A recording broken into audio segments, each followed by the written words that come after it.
அது நெல் கொள்முதல் நிலையத்தை போய் பார்த்தோம். அது இந்த காட்சியில் நீங்க பார்த்துருப்பீங்க. நீங்க குறிச்சின்னு ஒரு பகுதியில், கும்பகோணம் பகுதியில், அங்கே ஒரு கிராமத்தில் போய் பார்த்தா அங்கே பார்த்து நெல் கொள்முதல் நிலையம். அதில் கெப்பாசிட்டி கிடையாது, ஒன்றும் கிடையாது. அப்படி நெல் அழுகி நாசமாயி முளைச்சி தூரத்துல இருந்து பார்த்தா ஒரு நாத்தம் அடிச்சிட்டு இருந்து, என்னடா நெல்லு தானே இருக்கு போது என்ன நாத்தம், கிட்ட போய் பார்த்தா அப்படியே அழுகிய நெல் டன் கணக்கில் அழுகி இருக்கு, டன் கணக்கில் முளைச்சிருக்கு. அவங்களுக்கு பார்த்தா அவங்கள போய் கேட்டா பாவமா இருக்கிறாங்க. அவங்க அவங்க உள்ள இருக்கிற மூட்டை தூக்குறவங்க, சார் நாங்க என்ன சார் பண்ணுவோம்? அவங்கள போய் என்னால ஒன்றும் சொல்ல முடியல. எங்களுக்கு இடம் இல்லை சார், நான் இவ்வளவுதான் சார், இது மேல பண்ண முடியல. நான் வரேன்னு சொல்லி அதை கிளீன் பண்ண நிலையில் இது முந்தின நாள் சுத்தப்படுத்திட்டாங்க. சுத்தப்படுத்தியும் இவ்வளவு மோசமா இருந்ததுன்னா சுத்தப்படுத்தலைன்னா எவ்வளவு மோசமா இருந்திருக்கும். அது இதெல்லாம் போய் பார்த்து அதெல்லாம் சாதாரணமா இவங்கெல்லாம் பண்ணல. இவங்க தான் நான் டெல்டா காரன்னு சொல்றாருல முதலமைச்சர்.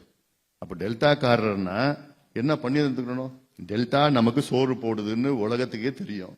அந்த டெல்டாவில் அங்க விளைகின்ற நெல்லை பாதுகாத்து வைக்கிறதுக்கு ஏன் இவங்க இவ்வளவு காலமா செய்யல?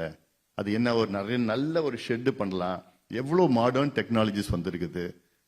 ஏன்னா என்ன பிரச்சனை? 45 லட்சம் டன் நெல் கொள்முதல் செய்யறாங்க.